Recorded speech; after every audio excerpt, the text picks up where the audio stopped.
नमस्कार दोस्तों, InFocus civil academy में आप सभी का स्वागत है। दोस्तों, काफी लंबे समय से हमारे सामने कई सारे कमेंट्स ऐसे आ रहे थे जिसमें स्टूडेंट्स को काफी सारे कंफ्यूजन थे रिगार्डिंग एलिजिबिलिटी, एज क्राइटेरिया या फिर एज का कैलकुलेशन या फिर ओ लेवल का इक्विवेलेंट कौन कौन से कोर्सेज हैं, इनको लेकर काफी सारे कंफ्यूजन्स लोगों के थे।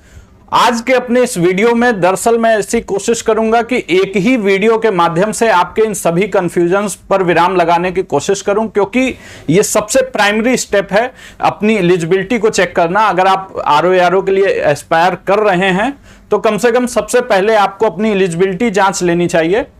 तो चलिए, सबसे पहले तो हम लोग ये समझते हैं कि ये कंफ्यूजन्स अराइज क्यों होती है। उसके पीछे आयोग का ही दरअसल एक मिस्टेक कह सकते हैं या मिस्टेक नहीं भी कहें तो उनका जो एक पैटर्न है उसके कारण। पहले तो इसको जूम कर लेते हैं। देखिए, अब देखिए यहां पर इन लोग का जो एलिजिबिलिटी लिखने का क्राइटेरिया है, अब इन्होंने एक ये जो टेबल बनाई है आप उसके माध्यम से समझ सकते हैं इसको। रेट्स जी, ये टेबल जो बनाई है कोई भी, अब क्या है कि टेबल जो है वो सबसे पहले सभी के सामने हाईलाइट होती है। हाईलाइट हो रही है तो उसमें जैसे ही आदमी देखता है कि अच्छा समीक्षा अधिकारी अकाउंट क्या मांगा है, तो बैचलर डिग्री इन कॉमर्स, समीक्षा अधिकारी Hindi, bachelor degree in Hindi literature, Urdu के लिए अलग मांगा है, सहायक समीक्षा अधिकारी अकाउंट, उसके लिए फिर से कॉमर्स। तो ज्यादातर लोगों के मन में यही एक सबसे पहला तो सवाल आता है कि क्या ये नॉर्मल ग्रेजुएशन वालों के लिए है कि नहीं है।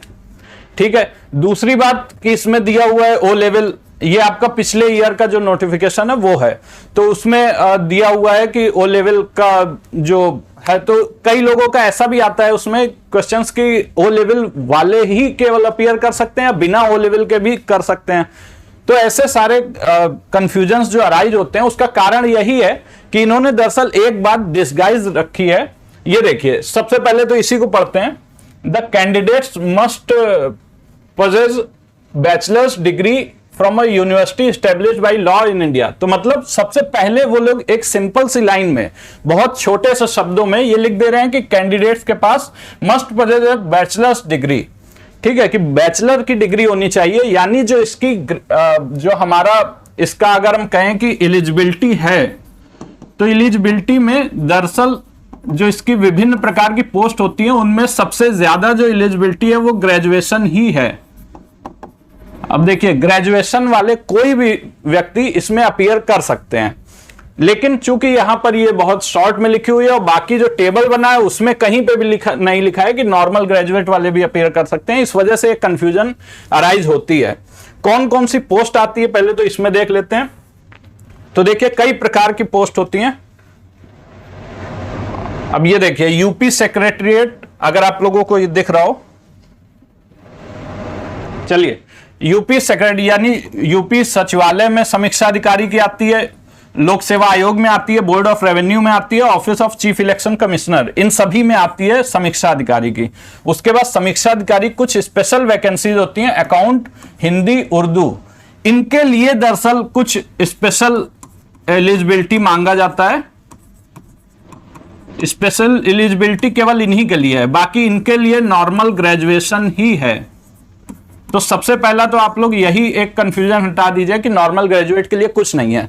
मतलब यहां पर बीएससी किया है, बीकॉम किया है, बीए किया है, वो सभी एलिजिबल हो जाएंगे इन सभी के लिए। ठीक है, उसके बाद फिर ये देखिए, यहाँ पे सहायक समीक्षा अधिकारी की भी इतनी सारी हैं, जिनमें कुछ अकाउंट्स वाली हैं, बाकी इसमें नॉर्मल हैं।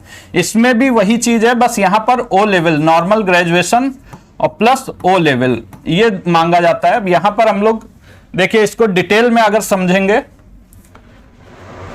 तो देखते हैं। अब चूंकि ये देखिए 2021 का आपका नोटिफिकेशन है, इसलिए इसमें केवल ओ लेवल सर्टिफिकेट लिखा है, लेकिन जब इस बार का जो आपका आएगा तो आपको पता है कि ओ लेवल के इक्विवेलेंट कई सारे कोर्सेस वो मान्यता दे दी गई है पिछले साल से। तो इस वजह से जो नया अब आपका नोटिफिकेशन आएगा उसमें संभवतः ये ओ लेवल के इक्विवेलेंट जो भी कोर्सेज हैं उनको भी लेकर के स्थिति क्लियर की जाए, क्योंकि जो भी अभी ये वैकेंसी रुकी हुई है, आपको पता है दिसंबर से ये वैकेंसी आते आते लेकिन रुक रही है, उसका कारण ही यही है कि ओ लेवल को लेकर के जो एक असमंजस की स्थिति आयोग और शासन के बीच में फंसी हुई है, उसी वजह से वो लोग आपस में फुटबॉल खेल रहे हैं। मतलब पत्राचार का दौर चल रहा है, जिस वजह से ये वैकेंसी अटक गई है। खैर, उन सभी बातों से परे अभी हम लोग इस पर ध्यान देते हैं कि यहां पर दरअसल जो एलिजिबिलिटी है उसमें क्या क्या चीजें मांगते हैं। देखिए, नॉर्मल ग्रेजुएशन आपकी बैचलर्स डिग्री वो समीक्षा अधिकारी पेपर के लिए हो गई। उसके बाद देखेंगे समीक्षा अधिकारी अकाउंट्स के लिए देखेंगे तो वहां पर बीकॉम और प्लस ओ लेवल मांगते हैं। इसी प्रकार से हिंदी के लिए देखेंगे तो वहां पे हिंदी लिटरेचर या संस्कृत लिटरेचर से बैचलर डिग्री होनी चाहिए और यहां पर ओ लेवल नहीं है। इसी प्रकार से उर्दू की देखेंगे तो ये अरबी फारसी या उर्दू लिटरेचर इसमें होना चाहिए, यहां पर भी ओ लेवल नहीं है। तो इस प्रकार से आप इसका पूरा जो नोटिफिकेशन है उसको एक बार अध्ययन तो जरूर ही कर लीजिए ताकि आपको कोई भी कंफ्यूजन हो। पूरे नोटिफिकेशन मतलब कुछ चीजें तो नहीं यूजफुल होती हैं, लेकिन जो जो चीजें यूजफुल हैं लाइक सिलेबस आप लोगों को देख लेना चाहिए ऑफिशियल नोटिफिकेशन से ही।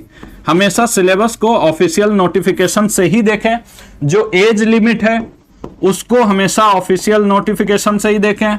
जो ये आपकी एलिजिबिलिटी है उसको भी हमेशा इसी से चेक करें। और इसी वजह से हमने आपको अपने ऐप पर ये नोटिफिकेशन भी अवेलेबल करा दिया है। जो ओ लेवल के इक्विवेलेंट कोर्सेज हैं वो भी पूरी डिटेल अवेलेबल करा दी गई है। आप लोग स्टडी मटेरियल में जाएंगे, वहां पर सर्च करेंगे तो आपको सारी चीजें मिल जाएंगी वहां पर। ठीक है, coming back to our point कि यहां पर देखिए सबसे बड़ी बात की ये जो डिग्रीज जितनी भी हैं ये कब तक होनी चाहिए। कई लोगों को रहता है कि अभी मैं अपीयरिंग में हूं या फाइनल ईयर में हूं तो मुझे क्या करना चाहिए, तो उनको लेकर के यहां पे क्या है कि लास्ट डे, अब देखिए अगर मैं इसमें ढूंढना भी चाहूं तो मिल जाएगा कि ये दरअसल लास्ट डे पर इतनी सारी डिग्रीज होनी चाहिए जो भी इसमें एलिजिबिलिटी मांगी है। ये देखिए यहां पर ये देखिए up to the last date for receipt of online application. तो यानी डिग्री आपके पास जो भी होनी चाहिए वो लास्ट डे तक होनी चाहिए। दूसरी बात कि एज लिमिट को लेके काफी सारे लोगों को कंफ्यूजन रहती है कि एज लिमिट कब से माना जाना चाहिए। तो यहां पर देखिए एज लिमिट का जो क्राइटेरिया रहता है वो दरअसल 1 जुलाई से जनरली आयोग मानता है। तो 1 जुलाई 2023 को आप 21 से 40 के बीच में होने चाहिए। ये आपका इस बार का जो फॉर्म आएगा उसमें आपका इस प्रकार की एक स्थिति मिल सकती है जिसमें 1 जुलाई 2023 को आपकी आयु की गणना में आप 21 से 40 के मध्य में होने चाहिए। जो ग्रेजुएशन होना चाहिए उसमें आप ये मान के चलिए कि जो last day of filling the form है उस पर आप लोगों को ये ग्रेजुएट की डिग्री होनी चाहिए, या फिर जिसमें हिंदी लिटरेचर चाहिए, या फिर जिसमें अरबिक लिटरेचर है, ये सब चाहिए, या फिर जो सहायक समीक्षा अधिकारी की है तो उसमें भी हम लोग देखेंगे कि सहायक समीक्षा अधिकारी में भी ओ लेवल वगैरह जहां पर मांगता है तो वो सारी डिग्री भी आपको उससे पहले होनी चाहिए आपके पास। ठीक है, फिलिंग द फॉर्म, ये नहीं कि आपको जब डिग्री मांगी जाएगी मेंस के बाद डॉक्यूमेंट वेरिफिकेशन टाइम तब आपके पास होनी चाहिए, ऐसा नहीं है, बल्कि फॉर्म के समय पर ही आपके पास ये डिग्रीज होनी चाहिए। ये सारा चीज आप लोग डिटेल में पढ़ लीजिएगा कि कौन से किस पोस्ट के लिए क्या क्या रिक्वायरमेंट है। और यहां पर देखिए तो हिंदी टाइपिंग भी मांगी जाती है, लेकिन जो इंग्लिश टाइपिंग मांगी जाती है वो दरअसल प्रेफरेंस दी जाती है बस। यानी इंग्लिश टाइप राइटिंग वो कंपलसरी नहीं है कि आपको आनी ही चाहिए, ये यहां पर उनको प्रेफरेंस मिल जाएगा जिनको इंग्लिश भी आती है। ठीक है, तो अगर किसी के नंबर इक्वल हुए तो फिर वहां पर उनको ये लाभ मिल जाएगा। उसके बाद देखिए एक जो बहुत मेजर एक कंफ्यूजन आता है कि ओ लेवल के इक्विवेलेंट कौन से कोर्सेज हैं, क्योंकि कई सारे लोग का ऐसा ही कमेंट आता है कि ओ लेवल के इक्विवेलेंट मेरा माना जाएगा कि नहीं माना जाएगा। आपको पता है कि ओ लेवल की वजह से यहां पर जो कट ऑफ का डिफरेंस होता है वो बहुत ज्यादा हो जाता है आरओए और एआरओ में। हालांकि अब पिछले साल देखिए 5 मई 2022 को शासन ने जब इसको अप्रूव किया है तब से इसके बाद आप ये मान के चलिए कि कट ऑफ का अंतर इतना भी ज्यादा नहीं रह पाएगा, क्योंकि अब कई सारे कोर्सेज यहां पर एलिजिबल कर दिए गए। इसमें 2-3 बातें मुख्य रूप से पढ़ने वाली हैं, समझने वाली हैं। बाकी तो आपको पढ़ने के लिए ये पूरा नोटिफिकेशन जो है वो आपको डाउनलोडेड फॉर्म में मिल ही जाएगा ऐप में, लेकिन यहां पर जो चीजें समझने वाली हैं उसमें देखते हैं।